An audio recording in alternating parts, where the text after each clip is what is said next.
Innovative mascara at trending sa TikTok na BLK mascara, subukan natin. So, ito yung ating ito yung mascara. So, let's see the beautiful lashes. Ay, nagpapakit ng lashes, nagpapa-intensify ng lashes. Then, meron na siyang comb na kasama. Ayan, comb. Ayusin natin, ayan.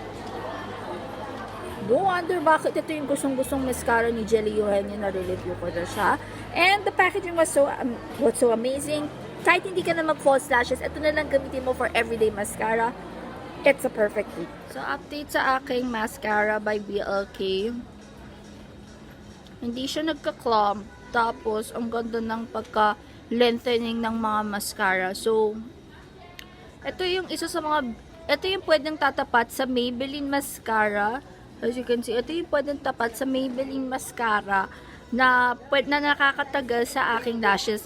I'm not a mascara user, pero ito kahit hindi ka na mag-falsies, parang lash extension na yung finish nito.